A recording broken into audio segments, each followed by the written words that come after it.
Good morning student. आज हम बात करेंगे हमारी पाठ्य पुस्तक वितान का द्वितीय अध्याय राजस्थान की रजत बूंदें, जो कि अनुपम मिश्र के द्वारा लिखा गया है। अनुपम मिश्र के बारे में मैं आपको परिचय प्रदान कर दूं। अनुपम मिश्र का जन्म सन 1948 में हुआ, वर्धा, महाराष्ट्र में।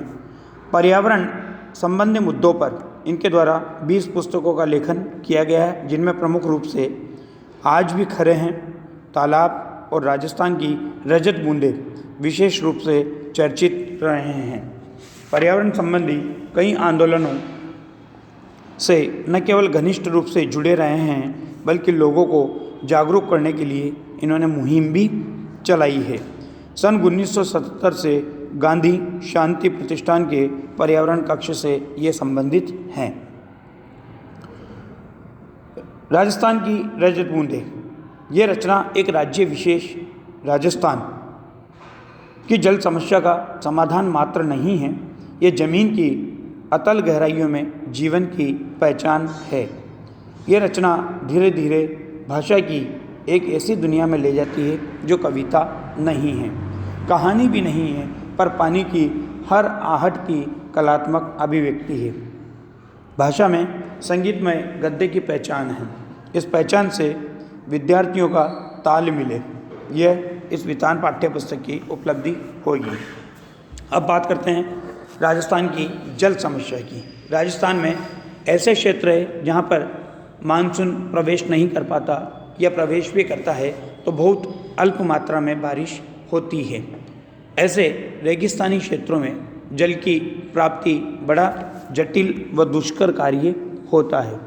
तब ऐसे क्षेत्रों में जल की प्राप्ति कैसे संभव हो, उस समस्या का निराकरण इस पाठ के माध्यम से हमारे समक्ष प्रस्तुत किया गया है।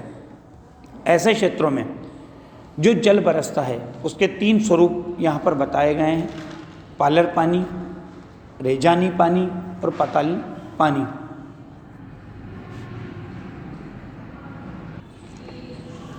पालर पानी वह पानी होता है जो बारिश से धरातल पर गिरता है और ऊपर का ऊपर बह करके चला जाता है।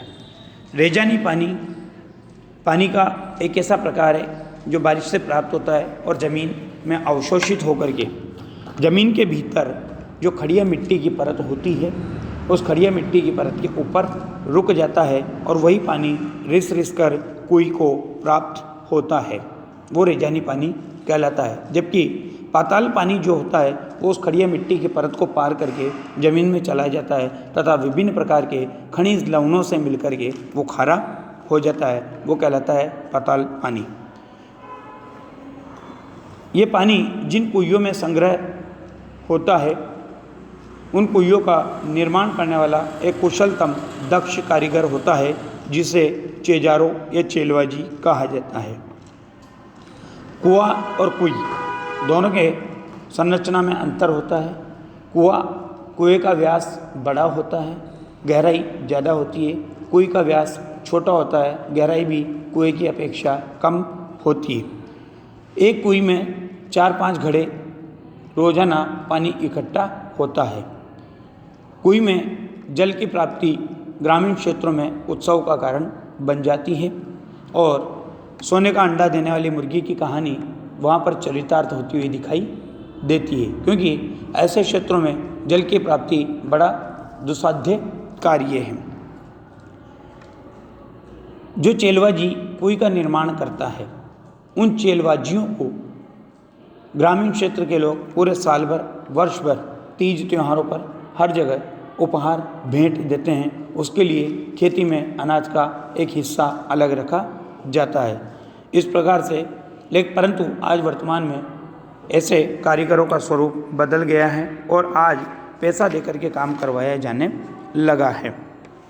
तो उस कुएं का निर्माण किस तरह से होता है, वो यहाँ पर घटनाक्रम तथा कुएं से जल की प्राप्ति किस तरह से होती है, उस घटनाक्रम को तथा कुएं पर किसका अधिकार होता है, सार्वजनिक होती है या निजी संपत्ति होती है, इन बातों को इस पाठ के माध्यम से प्रस्तुत करते हुए राजस्थान के उन रेगिस्तानी क्षेत्रों की जल समस्या का निराकरण इस पाठ के अंतर्गत किया गया है। प्रारंभ करते हैं हम पाठ। सबसे पहले कुएं के निर्माण में चेलवाजी जो अंदर काम कर रहा है उसकी स्थिति को प्रकट करते हुए लेखक कह रहा है कि पसीने से मैं तरबतर चेलवाजी जो कुएं का निर्माण करता है, चेजारो भी कहा जाता है जिसे, चेलवाजी कुएं के भीतर काम कर रहे हैं। कोई 30-35 हाथ गहरी खुदाई हो चुकी है। अब भीतर गर्मी बढ़ती ही जाएगी।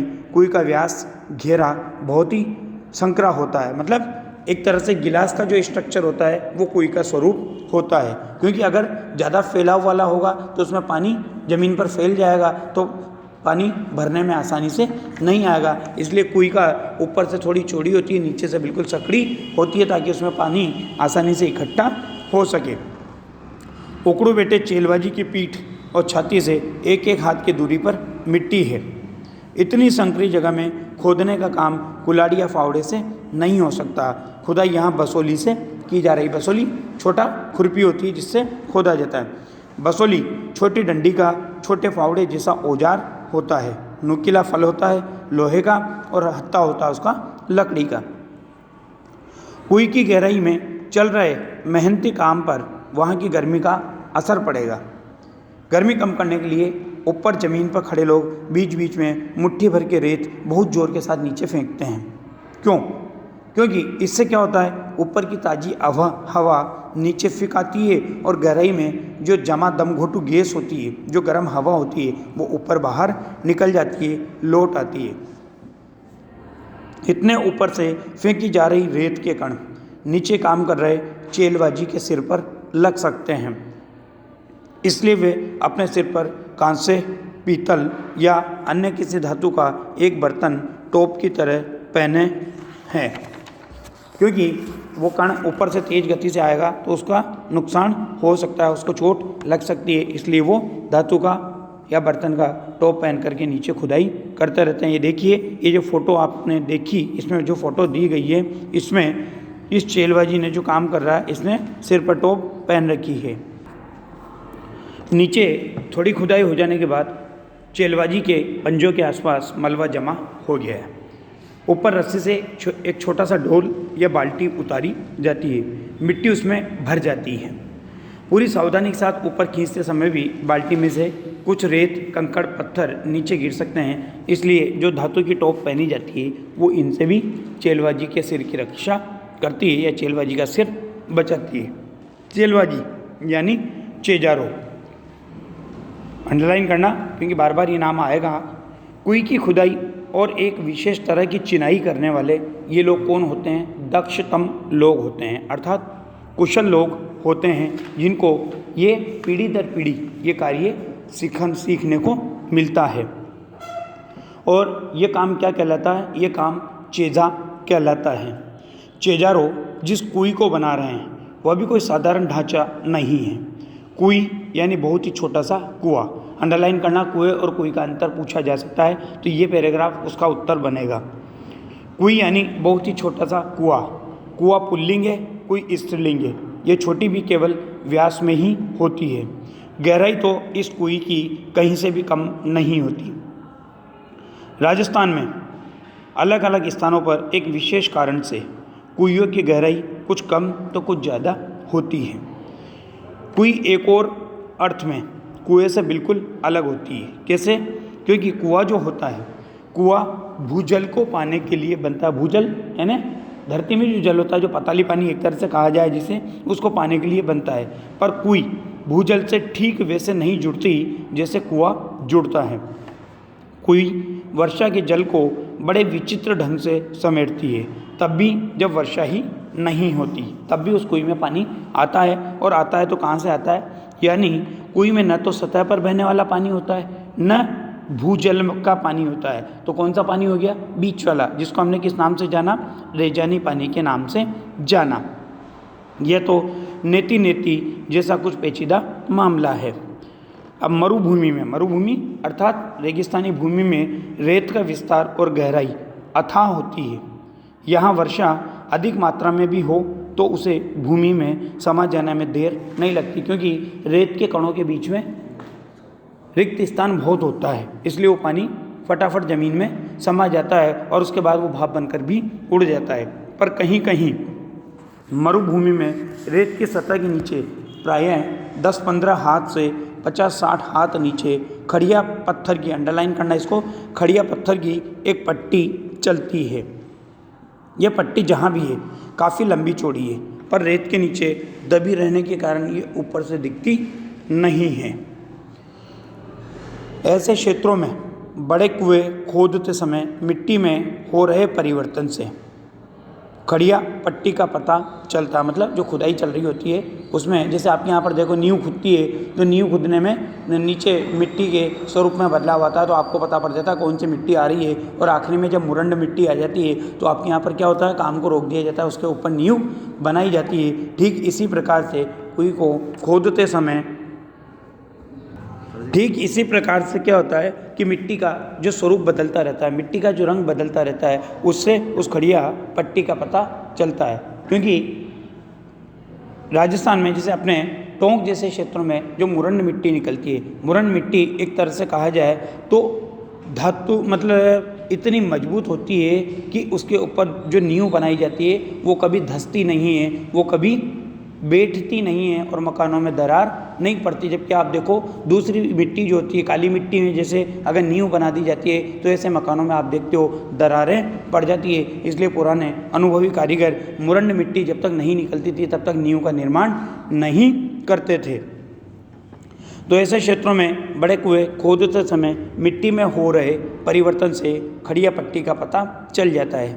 बड़े कुओं में पानी तो 150-200 हाथ पर निकल ही आता है, पर वो प्राय खारा होता है। खारा क्यों होता है? क्योंकि वो पाताली पानी होता है, भूजल पानी होता है, उसमें न जाने कितने खनिज लवण मिल जाते हैं जो उस पानी को क्या कर देते हैं, खारा कर देते हैं। इसलिए वो पानी पीने के काम नहीं आ सकता। बस तब इन क्षेत्रों में कुइयाँ बनाई जाती है। अब जो खड़िया मिट्टी की पट्टी होती है उसको खोजने में पीढ़ियों का अनुभव काम आता है, क्योंकि नया आदमी उस खड़िया मिट्टी की परत का या उसका पहचान नहीं कर सकता है।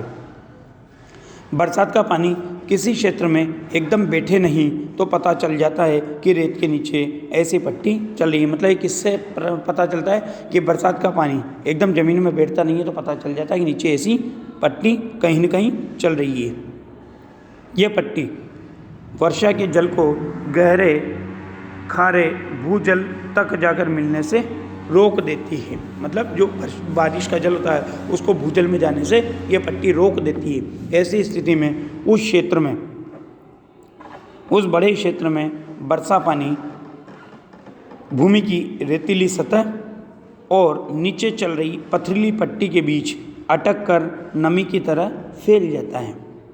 तेज पड़ने वाली गर्मी में इस नमी की भाप बनकर उड़ जाने की आशंका उठ सकती है, पर ऐसे क्षेत्रों में प्रकृति की एक और अनोखी उदारता काम करती है। मतलब आप देखो, अब रेत के कणों में स्पेस होता है तो पानी भाप बनकर के उड़ सकता है, तब प्रकृति ने कैसा नायाब इंतजाम किया है उसके बारे में यहाँ पर बता रहा है लेखक कि रेत के कण बहुत ही बारीक होते हैं।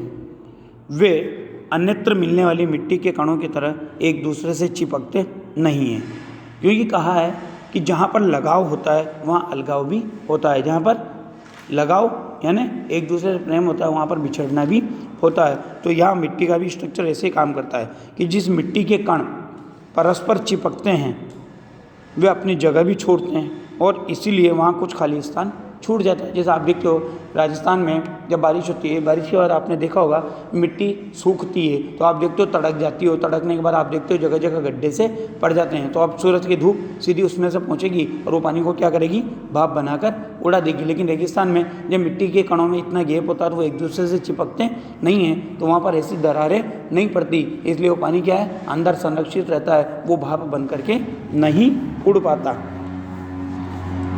जिस मिट्टी के कण परस्पर चिपकते हैं वे अपनी जगह भी छोड़ते हैं और इसीलिए वहाँ कुछ स्थान खाली छूट जाता है। जैसे दोमट या काली मिट्टी के क्षेत्र में गुजरात, मध्य प्रदेश, महाराष्ट्र, बिहार आदि में वर्षा बंद होने के बाद धूप निकलने पर मिट्टी के कण चिपकने लगते हैं और धरती में, खेत और आंगन में दरारें पड़ जाती है। धरती की संचित नमी इन दरारों से गर्मी पड़ते ही वाष्प बनकर यानी भाप बनकर वापस वातावरण में लौटने लग जाती है। पर यहाँ कहाँ? रेगिस्तान में। रेत चिपकती नहीं है, बिखरी रहती है, और बिखरे रहने में यहाँ पर क्या माना है? संगठन, क्योंकि उस बिखरे रहने की वजह से वो पानी अंदर संरक्षित रहता है। मरुभूमि में रेत के कण समान रूप से बिखरे रहते हैं। यहाँ परस्पर उनके बीच कोई लगाव नहीं होता, इसलिए अलगाव भी नहीं होता।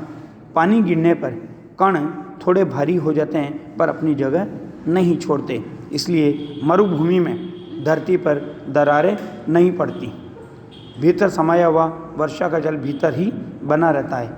एक तरफ थोड़े नीचे चल रही पट्टी इसकी रखवाली करती है, तो दूसरी तरफ ऊपर रेत के असंख्य कणों का कड़ा पहरा रहता है। मतलब नीचे तो वो पट्टी पानी को जाने से रोक देती है, और ऊपर रेत का जो फैलाव होता है वो उस पानी को भाप बनकर उड़ने नहीं देता, इसलिए वो पानी अंदर संरक्षित रहता है, और वो नमी धीरे धीरे पानी की बूंदों में बदलकर कुएं में इकट्ठा हो जाती है।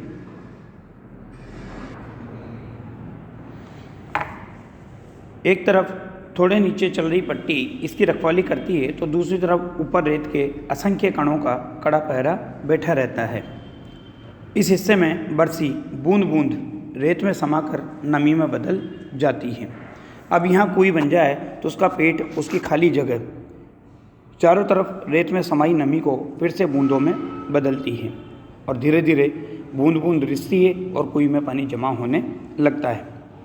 खारे पानी के सागर में इस प्रकार से अमृत जैसा मीठा पानी प्राप्त होता है। इस अमृत को पाने के लिए मरुभूमि के समाज ने खूब मंथन किया है, यानी बहुत गहराई से सोचा है। अपने अनुभवों को व्यवहार में उतारने का पूरा एक शास्त्र विकसित किया है। इस शास्त्र ने समाज के लिए उपलब्ध पानी को 3 रूपों में बांटा है, जो मैंने अभी आपको समझाए थे। पहला पालर पानी, दूसरा रेजानी पानी, और तीसरा पाताल पानी। मतलब पाताल पानी और पालर पानी के बीच का जो पानी होता है वो रेजानी पानी कहलाता है। पालर पानी अब पहला रूप है पालर पानी, यानी अंडरलाइन करना है पैराग्राफ, क्योंकि पानी के ये बार बार प्रश्न बनता है, परीक्षा में पूछा भी जाता है। पानी के कितने स्वरूप बताए गए हैं, तो पहला रूप है यहाँ पर पालर पानी। पालर पानी यानी सीधे बरसात से मिलने वाला पानी, यह धरातल पर बहता है और इसे नदी, तालाब आदि में रोका जाता है। यहाँ आदि शब्द में भी बहुत कुछ छिपा है। आदि यानी कुएं, बावड़ी, नदी, तालाब, बहुत सारे जो स्ट्रक्चर बनते हैं। यहाँ आदि शब्द में भी बहुत कुछ छिपा है, उसका पूरा विवरण आगे कहीं और मिलेगा। पानी का दूसरा रूप है पाताल पानी कहलाता है। यह वही भूजल है जो कुओं में से निकाला जाता है। तीसरा है पालर पानी और पाताल पानी के बीच का पानी का तीसरा रूप, जिसे कहा जाता है रेजानी पानी। धरातल से नीचे तो उतरता है लेकिन पाताल में नहीं मिल पाता, वही पानी क्या कहलाता है? रेजानी कहलाता है। और रेगिस्तान में वर्षा की मात्रा नापने में भी इंच या सेंटीमीटर नहीं बल्कि रेजा शब्द का उपयोग होता है। अब रेजा क्या है? रेजा का माप धरातल पर हुई वर्षा को नहीं, धरातल में समाई वर्षा को नापता। मतलब ऊपर बह करके गया उस पानी को नहीं नापता है, बल्कि ज़मीन में जो पानी चला जाता है उस पानी को किससे नापा जाता है? रेजा से नापा जाता है। मरुभूमि में पानी इतना गिरे, मान लो कि मरुभूमि में पानी गिर रहा है, तो वो पानी इतना गिरे कि 5 अंगुल धरती के भीतर समा जाए, तो उस दिन की वर्षा को क्या कहेंगे? 5 अंगुल रेजा कहेंगे। रेजानी पानी खड़िया पट्टी के कारण पाताली पानी से अलग बना रहता है। ऐसे पट्टी के अभाव में रेजानी पानी धीरे धीरे नीचे जाकर पाताली पानी में मिलकर अपना विशिष्ट रूप खो देता है। यदि किसी जगह भूजल पाताली पानी खारा है तो रेजानी पानी भी उसमें मिलकर के क्या हो जाएगा? खारा हो जाएगा। इसलिए इस विशिष्ट रेजानी पानी को समेट सकने वाली कुएं बनाना सचमुच एक विशिष्ट कला है।